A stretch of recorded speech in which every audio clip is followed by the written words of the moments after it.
नित्यम् अनन्तरूपं भक्तानुकम्पाधृतविग्रहं वै ईशावतारं परमेशमिड्यं तं रामकृष्णं शिरसा नमामः.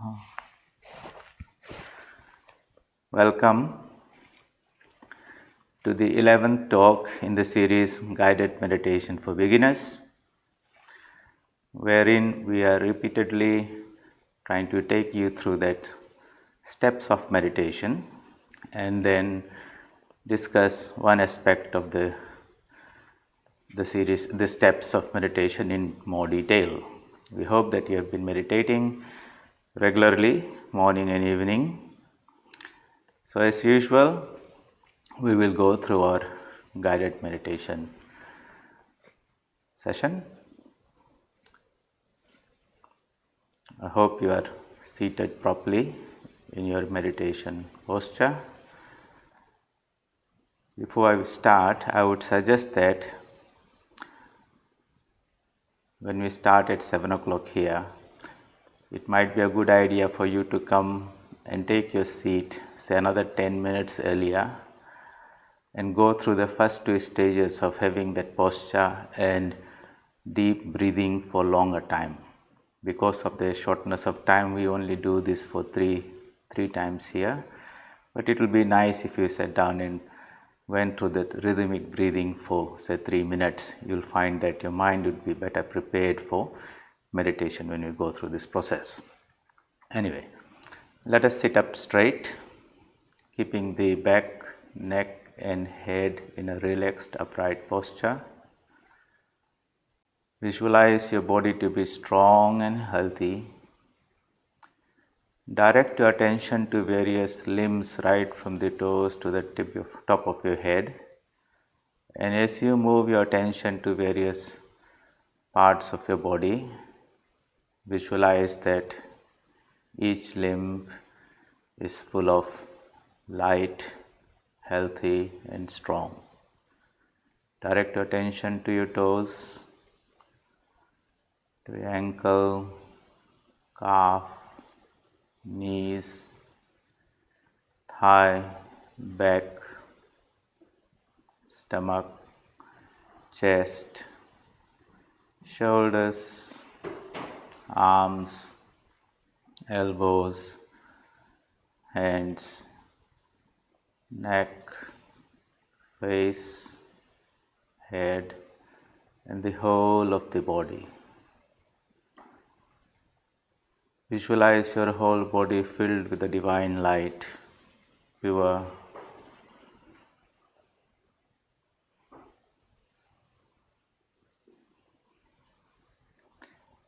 Now focus your attention to your breath.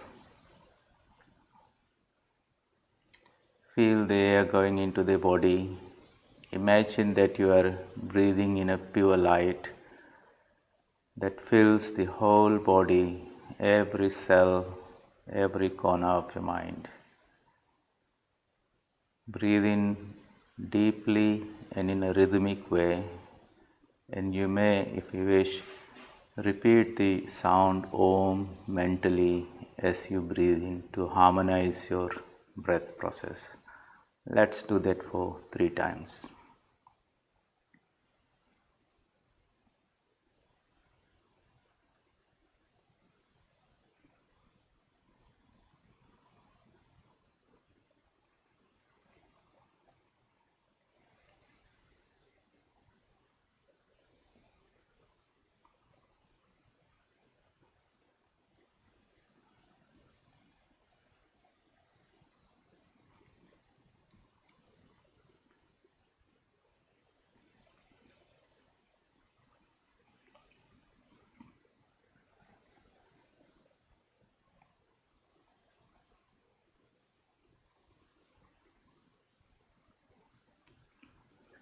Let us pray for the welfare of all beings throughout the universe. May all be happy, may all be peaceful and joyful, may all seek the divine within themselves. Visualize your prayers going out in various directions, and as they spread out and reach various individuals, the prayers uplift them and help them spiritually. Visualize your thoughts going to your right, to your left, in front of you, behind you, above, below, and in all directions. With you as the center, imagine the light of your prayer spreading in all directions for the welfare of all beings throughout the universe. Now withdraw your mind from the outside world and focus it to the center of your heart. Therein visualize a beautiful lotus, fully bloomed, full of freshness and fragrance. Visualize a flame in the center of that lotus, steady like a lamp kept in a windless place, radiating its effulgence in all directions, illuminating every cell of your body and every corner of your mind with its divine purity. You may now replace that flame, if you wish, with any form of the divine of your choice. Imagine the divine form to be facing you, full of grace, full of compassion, eager to bestow all divine excellences in you. That divine is our higher self, the embodiment of all excellences, and the light that is radiating out of him. Imagine that light to be the light of knowledge that dispels the darkness of ignorance. It's a light of purity that fills you with holiness through and through. It's a light of supreme peace that fills you with serenity and tranquility. It is the light of absolute bliss that fills you with inner joy. It's a light of strength and fearlessness that nourishes you and makes you strong physically, mentally, emotionally, morally, and spiritually.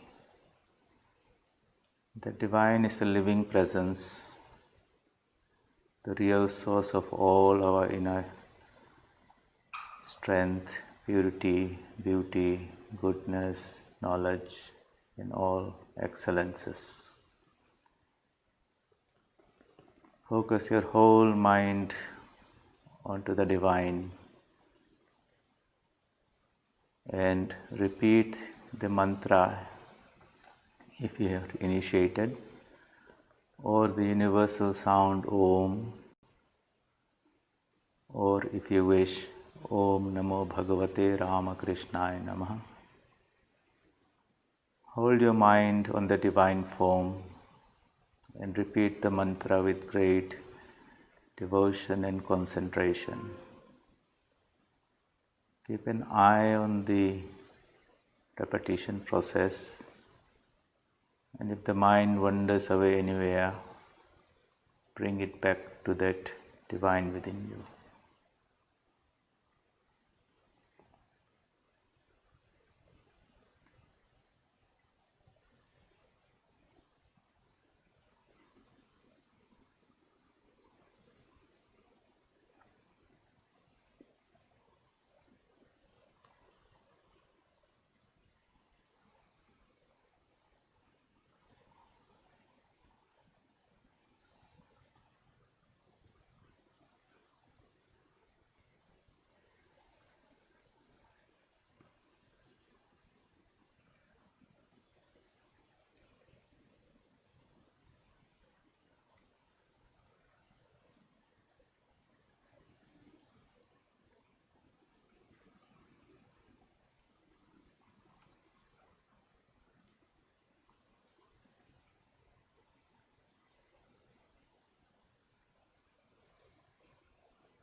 asato ma sadgamaya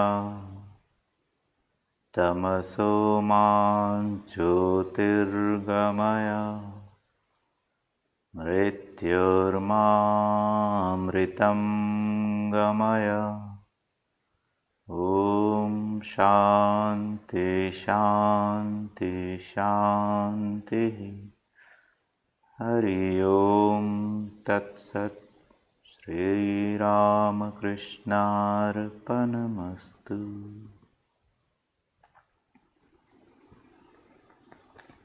So to recap what we have been doing over the last 10 weeks or so, we have introduced you to this very basic process of meditation for beginners, and we are trying to take you through this drill again and again so that by now it has become very natural for you to follow that process. And then we have tried to go through the various steps and explain to you what are the important information that is there, how to practice, what to do and what not to do. Those who are aware of the traditional text on meditation, the Patanjali Yoga Sutras, would know that there are 8 steps, Ashtanga Yoga. The first 2 are the moral and ethical disciplines which we are supposed to practice every day throughout the day when we are involved in various activities. These are the don'ts and the do's. The don'ts are to prevent your mind getting down. The do's are there to encourage and help your mind to rise to the higher spiritual plane. And these form the foundations of any spiritual discipline. If they are not practiced sincerely, then the other steps don't become effective. So one has to be very mindful. After we have gone through this last stage of meditation, we will go through the stages of yama and niyama and discuss them in a little bit more detail. Then we discussed the importance of posture, asana, why we should sit in this relaxed upright posture so that the spinal cord in which the spiritual activity will be more during meditation, that is kept in a free relaxed state, not leaning forward, not bending backwards. Then we talked quite a bit about the importance of breathing, how that cosmic prana that's in the universe is so much manifested in our body through this flywheel of the breathing process. Then we said that since we are connected with the rest of the universe, all beings are part of us and we are part of everything else, just like all waves are part of the same ocean. We should not just pray and do spiritual disciplines for ourselves, we should pray for the welfare of all. So we pray for them, including those with whom you might not be in the best terms. So sometimes you pray for them, you'll find your own peace of mind is there.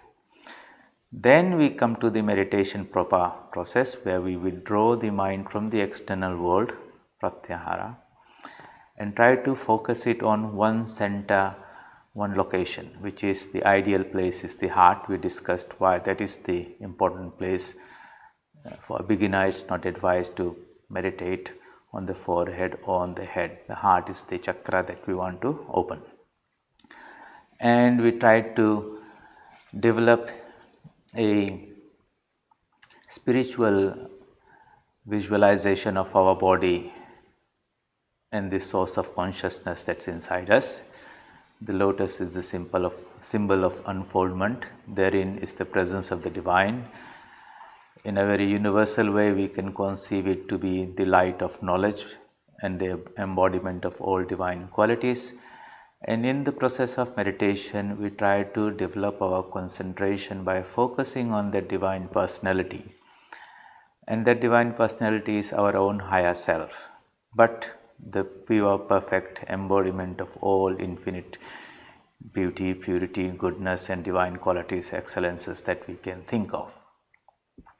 And we want our mind not to be going out through the various senses organs, but now inverted and focused to the source. and we want to keep the mind there and keep a watchful eye over the mind, so that if it tends to wander away somewhere, they are attracted or distracted by any outside thought, then we quickly identify that it has drifted away and we bring it back to that center of object of meditation. In the beginning, this is the exercise, this struggle with the mind. The mind's natural tendency is to run out, and we try to bring it back. And as we practice, the mind will develop that stamina, so to say, to hold itself on that object of concentration for longer durations. There will be breaks in concentration, that's natural, but the breaks will become lesser and less, and the durations of concentration will become more and more and more. In the scriptures, this is described like when somebody is pouring some oil from one vessel to another. Initially there will be drops, so the drops mean concentration, and then there will be gaps, which means lapse of concentration. But if we keep on pouring, then the stream of drops will turn into a constant stream. There's a constant stream of oil flowing or water flowing from the upper vessel to the lower. So dharana is when that concentration is with breaks, and dhyana is when it's perfected in concentration. Your whole mind pours to the object of meditation without any break. That is what we are trying to achieve. That's the goal. So as we practice more and more and more, we will become more and more proficient in it. Now, in this process of the proper meditation is to develop that concentration and the capacity to hold it there within ourselves and experience that light which we are trying to visualize, experience that perfect bliss that we are trying to visualize, experience that purity and strength, and all those divine qualities should not be just imagination, but should be an experience. We should feel, I am that. So that is what we are aiming for. It should not be just an exercise, we do this and then and that's the end of it. A desire should be there in our mind that if there is that soul inside me, if there is that divine presence inside me, I should experience it, I should communicate with it, I should feel its power and presence, I should feel that illumination in there. So as the mind is like a crystal. If you keep it next to whatever object, it will take the qualities and the color of that object. So if you keep a crystal next to a yellow flower, the crystal appears to be yellow. You put it next to a red flower, it appears to be red. If you put the mind next to worldly things, it becomes a worldly mind. You put it next to a divine personality, it becomes a divine mind. The longer we can keep it, and the more we can imbibe the fragrance of the divine power, the more that mind will shine in its own beauty, and that mind is a beautiful mind, and that's what we want to do. So how do we take this imagination a little deeper? We said visualize that there is a flame inside, not a hot flame or something, it's a flame of a source of light. But out of that source, light radiates in all directions. So if that infinite being that's inside is that source of the light, then the radiance that is coming out of it is what we are. That's our relationship with that. You are not the body anymore. Inside you is a beautiful divine form that is luminous, and the light that radiates out of it is what I am, linked with it. There cannot be a light without any radiance, it doesn't have any meaning. There cannot be any radiance without the source. So the Jivatma and the Paramatma are inseparable, just like the source of the light and its radiance. Somehow that radiance is being limited a little bit, and that's in the process of meditation we are trying to purify that mind, remove these obstructions so that light shines more and more and more. So as you sit down and focus on that inner source of the light, you should feel that you are intimately connected with that light. You're not somebody different outside you. Okay. And with the repetition of the mantra, whichever, if a spiritual teacher has given one, through the process of initiation, or simply the repetition of Om, which is the Shabda Brahman, the sound form of the absolute of that light source inside. With each repetition, which you do with great concentration and devotion, okay, with full, give your whole mind to it, your whole mind is saturated with that Om that's beautifully arising from within you, filling your whole being and then fading away. Again you get into that loop and you don't lose track of it. When the Om settles it, make sure you start with an Ah, because at that junction is where the mind takes off. And if you are mindful of that process, you will find that you will connect it to the next link in that loop and you will maintain it in that loop. So you have that beautiful rhythm going. You might want at this stage to focus a little bit more on your breathing, and so you will find that as your breathing settles in a more deeper rhythmic way. Initially when you breathe, you will find that compared to that, the breathing during meditation would be even deeper and more harmonized. It resonates with a deeper layer of our being.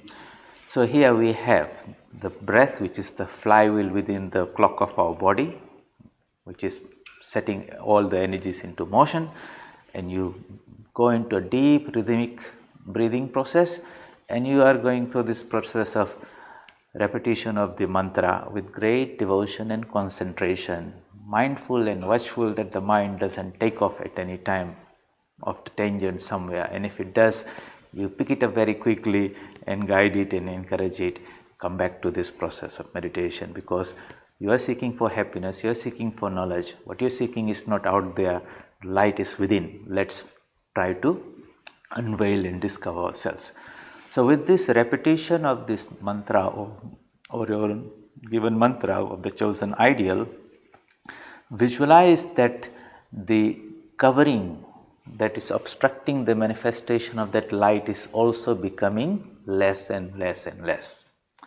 So if you have a ordinary light bulb, and suppose that bulb has been left there and slowly it collects so much dust, and when you light it off, the dust will obstruct that light from going out. Now if you started cleaning that bulb, that light is able to express itself and spread out more and more.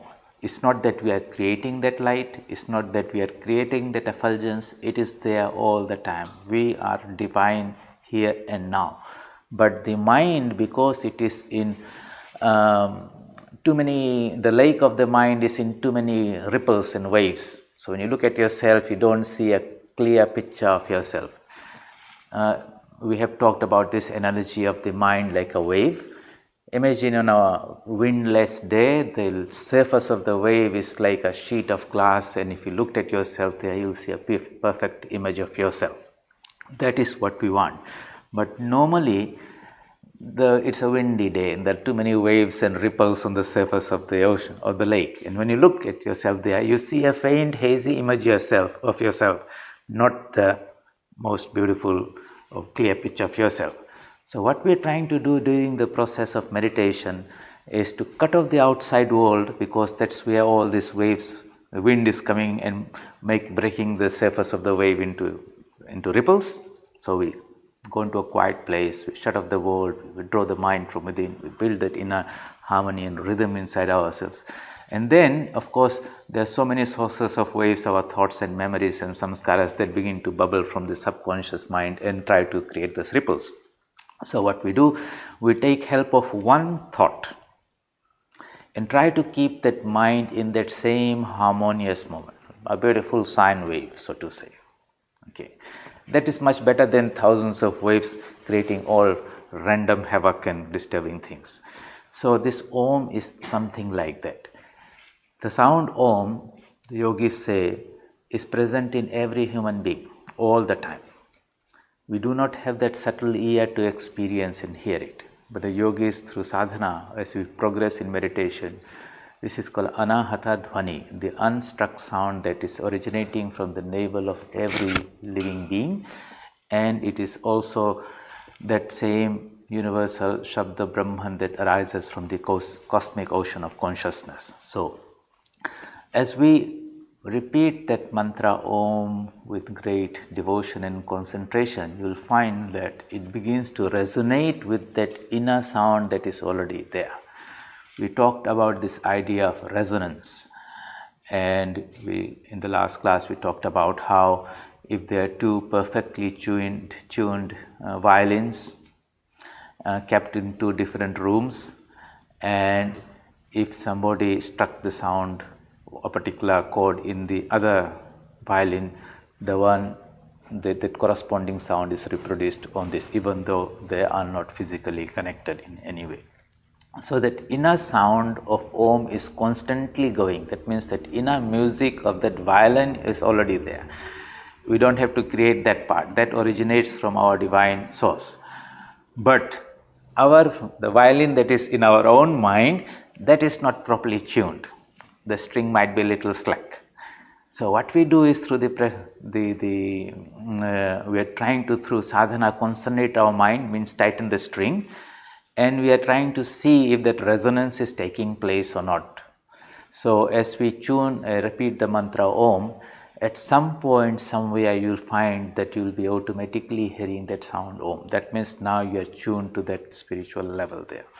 So this is how, by directing the whole attention of the mind, the whole focus, the whole energy, without dissipating it and frittering it away through sense outlets, we try to focus it inwards onto the divine consciousness that we are all the time. We feel that we are a consciousness. I am a conscious being. That consciousness is making me think, to express myself. It's making all the functions of the body happen. It is through that, because of that consciousness, the senses are also functioning. So we are expressing that consciousness, but in a limited way. Why it's limited? Because some coverings are obstructing it. So through the process of meditation, we want to discover that, remove the coverings, and then the inner light shines in all its beauty and glory. And great meditators and incarnations had perfected that art. So in a Buddha, in a Christ, in a Vivekananda, in a Ramakrishna, that light is shining in all its glory. They were also human beings like us, but they were connected to that inner source and drawing that infinite power and expressing it in all these wonderful ways.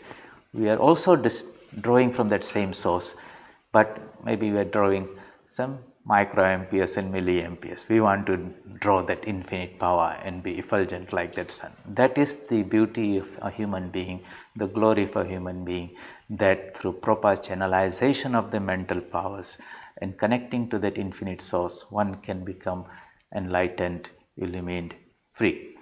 So meditation is called Raja Yoga, the royal path to self-illumination. And if we practice with great devotion and sincerity, then in time that light will begin to express itself more. You will notice that during this guidance that I was giving, I gave you three options. You can visualize the divine form as the divine light itself. We have kept it very universal because somebody might be a Christian, a Muslim, or Hindu. It doesn't matter, that consciousness is in there. But it's difficult to meditate on an abstract idea, impersonal idea. Because we are living beings, personalities, it's easier for us to make a connection with another living being in personality. So we can choose any divine personality to which our mind is naturally attracted. And we said, if you're a Christian, then you might meditate on Christ, if that's how you have been brought up and you have that love and devotion to Him. If you are a Hindu, you can choose from the whole array of so many divine personalities there. Shiva, Mother Durga is there, Rama, Krishna. And I also gave you another option to use the mantra Om Namo Bhagavate Ramakrishnaaya Namaha. That is not the mantra of your initiation. When you get initiated, you will get your own proper mantra, but it will be something like that. At least it's directing your mind. So why did I do that? This inner source of light, at its highest expression in every being, is the Ishvara, the supreme controller, the Antaryami, the inner being which pulls the strings and all the senses in the body dances like the puppet. In the pranam mantra in the beginning, I chanted which was directed to Sri Ramakrishna, Ishavataram. He is the incarnation of Ishvara. Ishvara is that cosmic consciousness that pervades the whole universe. In every age, the divine personality, the divine power, consciousness, embodies itself in a human personality so that it can communicate with us. It comes as a Christ, as a Buddha, as Rama, Krishna, and as Ramakrishna. So here we have his own living presence, eager to bestow all the spiritual gifts, and why not take advantage of that presence and that living power that is so close to us and make that connection, so to say. So that's up to the temperament of the seeker. If he's a devotee or he feels attracted, that's his choice. But it doesn't matter. The divine is there. It is nameless and formless in its true nature, but it can take the name and form according to the temperament of the seeker. Believe in that, and the rest is all experimentation, trying to find our way through that. In the last session, we talked a bit about the sound Om, and since now we are going deeper into this process of meditation, we will try to focus in more detail on these intricacies of meditation. So we had talked about that the sound Om, that if I am saying and you are hearing with your physical ear, that is the expression of an energy that is unmanifest in its original source, so to say. And we said that this Om, just like we said in our Sunday classes, that look, we have got this physical body, behind this is a mental body, behind this is the knowledge body, and behind that is the pure consciousness. So this Om originates right in the core, the source of our being, in the pure consciousness, and it builds up and builds up and builds up, and by the time it comes in the gross body, that's when we hear the Om. So we are trying to trace it back to that source now. We had said that every speech also originates from the divine source, but when it is being expressed and or heard by the physical body, in the technical Sanskrit language is called Vaikhari. Vikhara means the body. That which is produced by the physical body is called Vaikhari sound, which I am speaking and you are hearing. But even if I do not speak, there is a conversation going inside my mind, my inner thought process. I am talking to myself. That is the middle stage called Madhyama. Even those thoughts originate from a deeper source out of which these thoughts are coming out, and that's called Pashyanti. Even finer, just like solid ice becomes water vapor. Ice you can feel and hold, it's all very tangible, yes, you can get it. So the sound Om is something we can hear. Then water vapor, water is little difficult to handle, it's subtler than the ice. But by the time it becomes water vapor, it has almost become invisible. It is there all over the place, we can't see. So the Pashyanti stage is even finer than the Madhyama. But that all come from the highest source, which is called the Paravak, Vak Shakti. That is personified as the Divine Mother Saraswati. She is the deity or the goddess of all knowledge and wisdom, which expresses itself in all this knowledge form. And when we pray to her, it's that cosmic power at the core of being one with that supreme consciousness.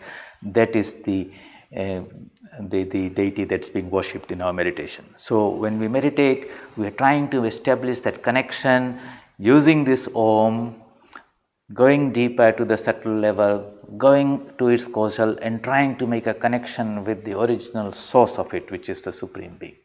That is the effort through this meditation. So as the mind becomes more and more concentrated, that means a light bulb that was spreading its light in all directions, now we have put into a torch light with a focusing element, and then we can focus into narrower and narrower and narrower beams.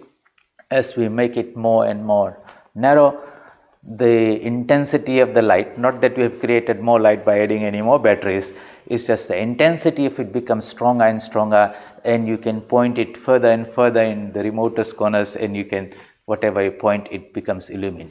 So in meditation, when we say we want to do concentration, we said the scattered mind that's going out through all the sense organs is not being channelized, And as we become more and more proficient in meditation, the degree of concentration is like parallel of that becoming one concentrated beam. And ultimately, there's no end to the degree of concentration. You can make a laser beam that can cut through steel and concrete. Such is the power of light, which you say. It's not a tangible thing, yet it can cut through something so hard. Such is if that is the power of light, think of the power of thought, which is even more powerful than the physical light, so to say. So there's unlimited power of the mind. If it's scattered in all directions, it lights up a small area within a meter or so. But when it is focused, it can illumine and remove the darkness with this light, and things become revealed to us. Here we don't want to explore the world. Of course, everyone is doing that. The scientists, the teacher, everyone is using that same mind. Most of the time we are exploring and trying to find about the external physical world. Now we want to turn around and try to say, who am I? What is the source? What is my real nature? So meditation is a very powerful meditative technique of harnessing the powers of the mind, developing the power of concentration, turning it inwards and pointing it to who we are. And we are there already. It's just that mind has to, the waves on the surface of the lake of the mind have to become perfectly still. And when there are no waves, chitta vritti nirodha, absolute cessation of all thought waves, in that pure, perfect, calm mind, we see the beautiful reflection of what we are. So it's all about practicing. Through this series of talks, we are trying to give you some idea and some practical tips about how to approach that meditation. But you will understand this deeply better if you practice them yourselves. So these various tips and suggestions we are giving, you have to create some time, some interest, and say, okay, let me see. It's an experimental science. It's not a theoretical science, how it is working for me. So I hope that you will take this seriously, do your meditations regularly. By now, at least up to half an hour. Everyone should be able to sit morning and evening, and you practice. Practice makes perfect. The powers themselves, whatever we are talking, will become an experience. We pray for the welfare of all. May the divine that dwells in our own heart draw the mind towards itself and nourish it with this inspiration and strength, so that we can have that realization of His presence within us. Om Asato Ma Sadgamaya Tamaso Ma Jyotirgamaya Mrityorma Amritam Gamaya. Om Shanti Shanti Shanti. Hari Om Tat Sat. Shri Ramakrishna Arpanamastu.